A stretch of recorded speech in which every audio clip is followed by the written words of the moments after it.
আল্লাহ তাআলা ডাক দিয়া বলেন, কুল ইন কুনতুম তুহিব্বুনাল্লাহ ফাত্তাবিউনি ইউহিব্বুকুমুল্লাহু ওয়া ইয়াগফির লাকুম যুনুবাকুম আল্লাহু গফুরুর রহিম।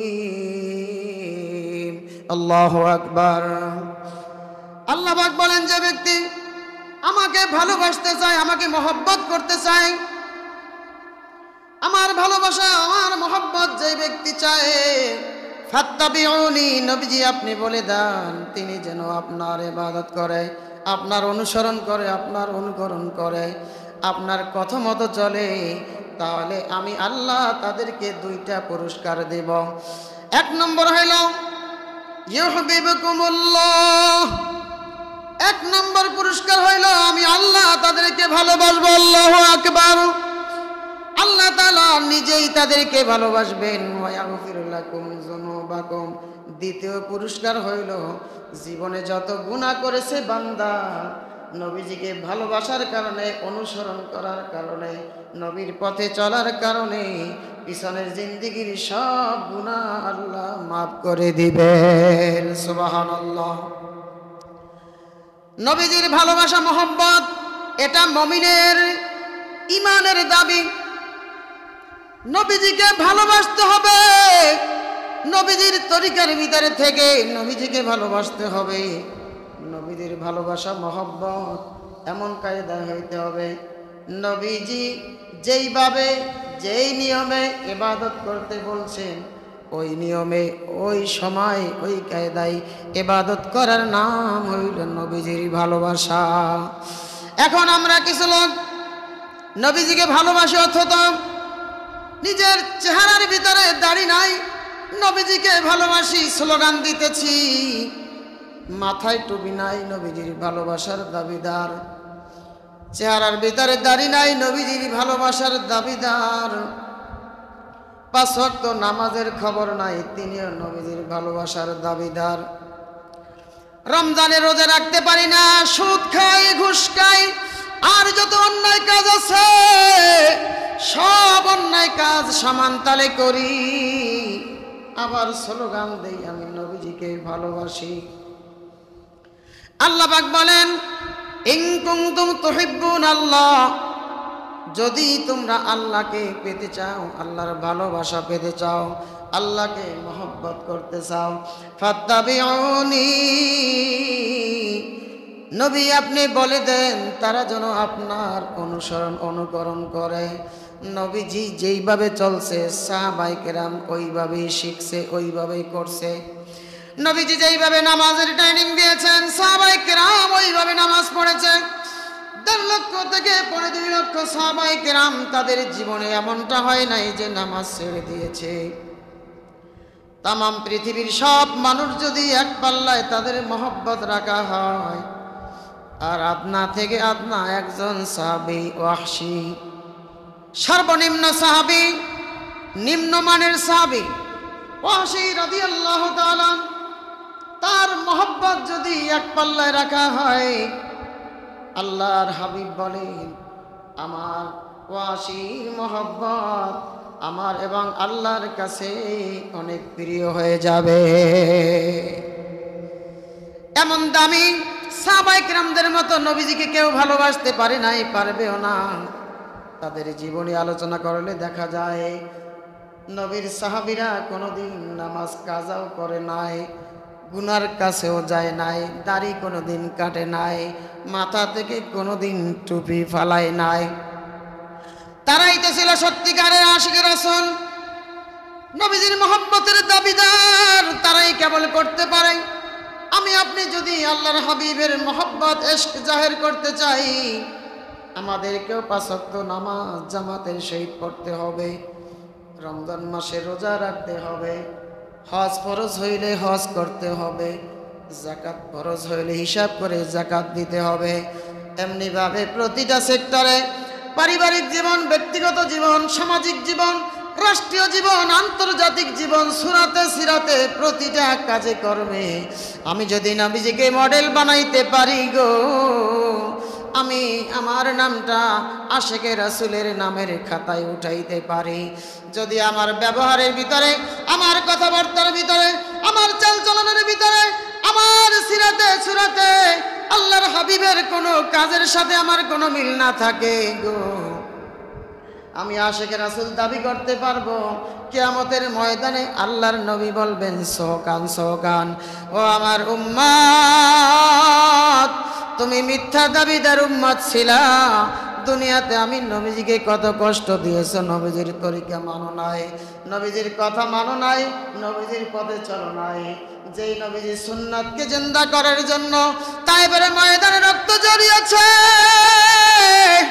যেই নবী এই সুন্নাতকে জিন্দা করার জন্য উহুদের ময়দানে দান শহীদ করেছে, সেই সুন্নাতকে তুমি নীরবে নিস্তব্ধে জবাই করে দিয়েছো। বন্ধু বান্ধবকে খুশি করে দাড়ি কামাইলা, স্ত্রীকে খুশি করতে গিয়া দাড়ি কামাইলা, আল্লাহ বন্ধু বান্ধবের ব্যাপারে কত গুনাহ করলা, কত নামাজ ছাড়ছো, সুদ খেয়েছো, ঘুষ খেয়েছো, রাতারাতি বড়লোক হইতে চাইছো, হারামকে হারাম বলে গণ্য করে নাই, হালাল হারাম তমিজ করে বন্ধ খাইতে পারো নাই। এখন আসছো উম্মতের দাবি নিয়া, আসো আসো, সোহকান সোহকান, আমার কাছ থেকে দূর হয়ে যাও, আমি নবীর সাথে তোমাদের কোনো সম্পর্ক নাই। নাউজুবিল্লাহ। আল্লাহর হাবিব কিয়ামতের ময়দানে যদি কোনো মানুষকে দূরে সরাইয়া দেয়, যদি কোনো মানুষকে বলে তোমাকে আমি চিনি না, ওই ব্যক্তির জাহান্নাম ছাড়া কোনো উপায় থাকবে না। আর যাদেরকে আল্লাহ পাক ভালোবাসবেন, দুইটা গ্যারান্টি দিয়েছে।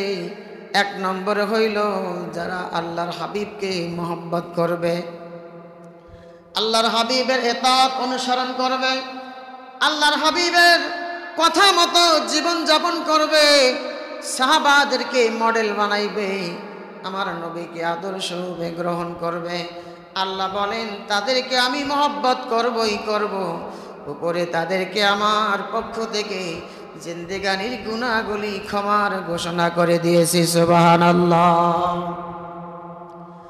আল্লাহ তাআলা ওই সমস্ত মানুষদেরকে বেশি পছন্দ করেন যারা আল্লাহর হাবিবের বেশি পছন্দের। আল্লাহর হাবিব থেকে যারা দূরে সরে গেছে তাদেরকে আল্লাহ ভালোবাসেন না, আল্লাহর হাবিবও ভালোবাসেন না। সাহাবীদের নমুনা এমন ছিল, সারা দিন রাত নবীজির দরবারে পড়ে থাকতো, নবীজি কষ্ট পায় এমন কোনো কাজ জীবনে বনের ভুলেও করতো না। আর আমরা প্রতিনিয়ত যে কাজকর্ম করি, আল্লাহ তাআলার হাবিব প্রতিনিয়ত মানুষ শুধু কষ্টই পায়, কষ্টই পায়। আল্লাহর হাবিবকে খালি কষ্টই দেয়, কারণ যারা দাড়িতে অস্ত্র লাগায়, আল্লাহর হাবিবকে একজন ওলি স্বপ্নে দেখেছে, নবী সাল্লাল্লাহু আলাইহি ওয়াসাল্লামের বুকের পাশ দিয়ে রক্তের ঝর্ণার মতো রক্ত প্রবাহিত হইতেছে। ওলি ডাক দেয়া বলে, ইয়া রাসূলুল্লাহ, আমার মন, আমার কলিজা ফেটে যাইতেছে, নবী গো আপনার বক্ষদেশ থেকে কেন রক্ত প্রবাহিত হয়? আল্লাহ নবী ডাক দেয়া বলে, পৃথিবীর উম্মত যখন অস্ত্রটা দাড়িতে লাগায়, গালে যখন অস্ত্রটা লাগায়, দাড়িগুলো কাটে, ওই উম্মত দেখতেছে দাড়ি কাটতেছে, মূলত ওখানে দাড়ি কাটে না, ওই অস্ত্রটা আমি নবীজির কলিজায় আঘাত লেগে যায়। নাউজুবিল্লাহ। নবীজিকে কষ্ট দিয়া দুনিয়াতে কেউ পার পাইতে পারে না, হাসরের ময়দানে কেউ পার পাবে না। ও নবীর উম্মতের দলেরা, যারা সত্যিকারের নবীজির আশিক হইতে চাও, নবীজিকে আসলেই ভালোবাসতে চাও, তাদের প্রতি আল্লাহর হাবিব ডাক দেয়া বলেন, মান আহাব্বা সুন্নতি ফাকাদ আহাব্বানি, যে ব্যক্তি আমার সুন্নাতকে মহব্বত করবে সে যেন আমি নবীজিকে মহব্বত করলো। ওমান আহাব্বানি, আর যে ব্যক্তি আমার সুন্নাতকে মহব্বত করলো কানা মাই ফিল জান্নাহ। হাসরের ময়দানে ওই ভাগ্যবান উম্মত আমি নবীজির সাথে জান্নাতে চলে যাবে। জোরে বলেন সুবহানাল্লাহ। আশিকারা মিল্লাত মাযহাব জুদাস, আশিকারা মিল্লাত মাযহাব জুদাস, আশিকারা মিল্লাত মাযহাব খুদাস। ইশকে আশো লজতে কুছ বরফরোক আর সে জুজ মাশুকে বাকি জুমলা শোক। আল্লাহ তাআলা বলেন লা হাওলা আনিল মাসিয়াতি ইল্লা বিল্লাহ ওয়ালা কুওয়াতা আনিত তাআতি ইল্লা বিল্লাহ। দুনিয়ার কোন মানুষ ইচ্ছা করে নেক আমল করতে পারবে না আমি আল্লাহ যদি তৌফিক না দেই। দুনিয়ার কোন মানুষ গুনাহ থেকে বাঁচতে পারবে না যদি আমি আল্লাহ তাকে না বাঁচাই। এই জন্য প্রতিনিয়ত এই দোয়াটা আমরা বারংবার পড়ি, লা হাওলা ওয়ালা কুওয়াতা ইল্লা বিল্লাহ। আসলে মূলত এর ভিতরে আর কিছু বাক্য রয়েছে, লা হাওলা আনিল মাসিয়াতি ইল্লা বিল্লাহ। গুনাহ থেকে বাঁচতে পারবে না আল্লাহর সাহায্য ছাড়া। ওয়ালা হাওলা আনিত তাআতি ইল্লা বিল্লাহ। আল্লাহ পাকের সাহায্য তৌফিক ছাড়া দুনিয়াতে কোনো মানুষ নেক আমল করতে পারবে না। তাই আল্লাহ পাক যাকে চায় তাকেই ভালো কাজ করার তৌফিক দেয়। আল্লাহ কাকে চাইবে? যাকে সে মহব্বত করে। আল্লাহ কাকে মহব্বত করবে? যে ব্যক্তি আল্লাহর রাসূলকে মহব্বত করে। আল্লাহর রাসূলকে যে ব্যক্তি মহব্বত করবে আল্লাহ তার গুনাহ মাফ করবেন, নেক আমল করার সুযোগ দিবেন, রাসূলের প্রতি ভালোবাসা বাড়ায়া দিবেন, সাহাবায়ে কিরামদের সাথে মহব্বত জোড়ায়া দিবেন। দুনিয়াতে গরিব থাকতে পারে তবে শান্তিতে থাকবে, ইমানের সহিত থাকবে, আমলের সহিত থাকবে। মরার সাথে সাথে চেহারাটা পূর্ণিমার চাঁদের মতো উজ্জ্বল হয়ে যাবে। হাসরের ময়দানে একটা দৌড় দিয়া মাওলার জান্নাতে প্রবেশ করবে। জোরে জোরে বলেন সুবহানাল্লাহ। রাসূলের মহব্বত প্রতিটা মুমিনের অন্তরে থাকা লাজেম।